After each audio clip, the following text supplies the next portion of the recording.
শুরুটা কি সেই পুরোহিতের হাত ধরেই? না, সেই পুরোহিত হাত ধরে না। পুরোহিতরা তো আগে যারা আসছেন তারা এখন ওরা পেশা থেকে বেরিয়ে গেছেন। এখন বর্ধমানে পুরোহিত যিনি আছেন উনি পূজা অর্চনা করে যাচ্ছেন, একভাবেই করে যাচ্ছেন, একবারে চলে যাচ্ছে। আর এই যে কাঠের এই যে আমাদের একচালা ঠাকুরটা দেখছেন যেটা, সেটা যতদিনে পুজো ততদিনের কাঠামো, সবচেয়ে বড় বৈশিষ্ট্য এটা। 263 বছরের কাঠামো, এটাই সবচেয়ে বড় বৈশিষ্ট্য আমার এখানে।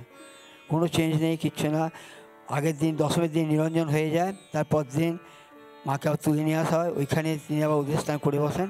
একটা বছরের প্রতীক্ষা মায়ের যেমন আমাদেরও তীব্র হবে। তারপরে জন্মাষ্টমীতে আমাদের গায়ে মাটি দেওয়া হয় ঠাকুরে, তারপর থেকে আমাদের পুজোর প্রস্তুতি আস্তে আস্তে বলতে যেটা বোঝা যায় সেটা শুরু হয়। বাহ বাহ, অনেক গল্প আমরা জানতেও পারছি। চৈত্রবাবু রয়েছেন এই বাড়ির অনেক পুরনো সদস্য, তার সঙ্গে সঙ্গে কথা বলছিলাম, আমরা পুজোর আড্ডাও দিচ্ছিলাম আমাদের সঙ্গে উপস্থিত সমস্ত অতিথিদের সঙ্গে। আজকে আমাদের আড্ডাতে আমরা দুজন খুদেকে পেয়ে গেছি, একদম ছোট্ট ছোট্ট লাল লাল জামা কাপড় পরে এসছে, পুজোর নতুন জামা। আর তাদের সঙ্গে আজকে কিন্তু আড্ডা দেবো না, তাদের পারফরমেন্স শোনাবো আপনাদেরকে, কারণ তারা দুই ভাই বোন। নিজের নাম বলো, কোনো অসুবিধা নেই, বলো। ঐশী মজুমদার। ঐশী মজুমদার। আর তুমি, তোমার নাম বলো। অর্চিষ্মান মজুমদার। অর্চিষ্মান মজুমদার। ও খুব কষ্টে বলতে পারছে কিন্তু ওর নাম অর্চিষ্মান মজুমদার। আচ্ছা, তোমরা আজকে কি করবে আবৃত্তি? অপু দুর্গা। অপু দুর্গা, খুব সুন্দর করে বলছে। তা তোমরা করো, সকলে দেখছে তো তোমাদেরকে। মেঘের কোলে লোটেতে বাদল গেছে তুতি, বলতো দিদি আসবে কবে দুর্গা পুজোর ছুটি, খালি দেখছি ছুটির চিন্তা, পড়াতে নাই মন। আচ্ছা দিদি জানিস কি তুই কোথায় কাছে বোন, সেই যেমনটা দেখেছিলাম পথের পাতালিতে, ছুটেছিল দুর্গা অপু রেলগাড়ি দেখতে। দূর পাগলা, এই শহরে কোথায় সেসব পাবি? আচ্ছা দিদি আমার সাথে ছাদে একবার যাবি, দেখ না কেমন আকাশেতে গোল একখান তাজ, চল না দেখি তাদের হাতে ভাঙতে কেমন বাট। দেখ ভাই, তুই এবার কিন্তু খুব বকাটা খাবি, কালকে না তোর ক্লাস টেস্ট, তুই ঠিক গোল্লা পাবি। আচ্ছা দিদি একটা কথা সত্যি কিন্তু বলিস, সবার থেকে এত দূরে সত্যি ভালো থাকিস, কাঠাতে তুই ঝগড়া করিস, কাঠাতে স্কুল যাস, কাঠাতে তুই ভিলার পথে আইসক্রিম কিনে খাস, একলা একলা স্কুল যেতে ভাল লাগে না আমার, তোকে কেমন ডল এসে যায় গলার কাছে ভার। অপুরে, তুই দেখছি রই গেলি বোকাটা, আমি তো তোর সাথেই থাকি, বুঝিস না সেটা? ছবি আঁকিস যখন নিয়ে রং পেন্সিল তুলি, এক এক সময় দু চারটে টান আমিও দিয়ে ফেলি। হ্যাঁ রে দিদি, ঠিক বলেছিস, তাই তো আমি ভাবি ইচ্ছা হলেই কেন দেখি মন ভোলানো ছবি, শুনতে পাচ্ছি বুকের ভিতর গুনগুনানো সুর, তোর হাত ধরেই মনের মাঝে নিদিন টিপুর।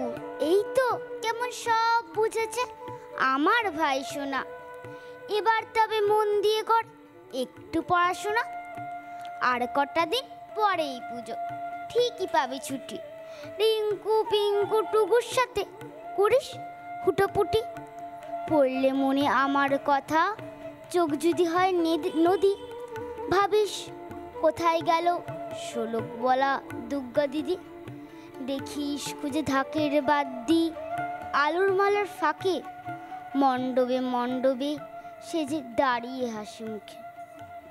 বাহ, অপূর্ব। একটা ওদের জন্য একটা হাততালি তো হয়ে যাক। চতুর্দিকে পুজো পুজো ভাব, আর এই মুহূর্তে ঘন্টা বাজছে, কাসর বাজছে, ঢাক বাজছে, বাদ্যি বাজছে, সমস্ত কিছু তো ঠিক আছে, কিন্তু ডঙ্কাটাও কিন্তু বাজছে। আর এই ডঙ্কার সুরে এই মুহূর্তে তাল মেলাবেন আমাদের সঙ্গে রয়েছেন অন্যান্য শিল্পীরা। শুরু করুন।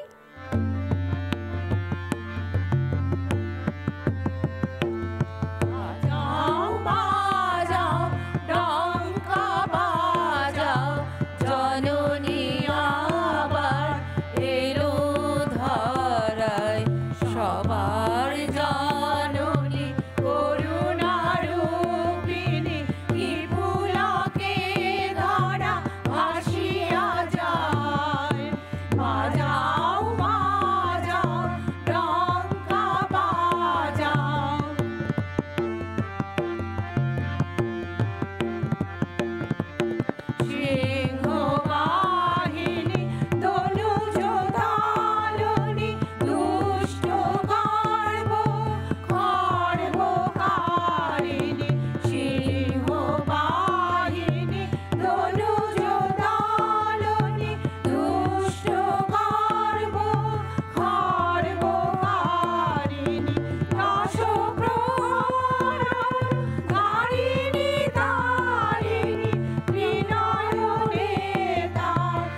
আসনি ভাই, বাজাও বাজাও ডঙ্কা বাজাও।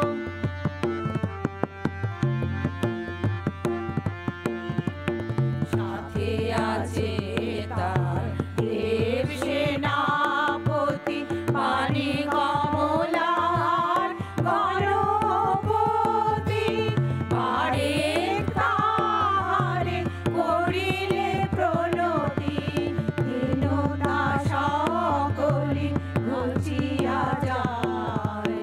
সাথে আছে তার দেব সেনাপতি পানি কমলার গণপতি, পারে তাহারে করিলে প্রণতি, দীনতা সকলি ঘুচিয়া যায়।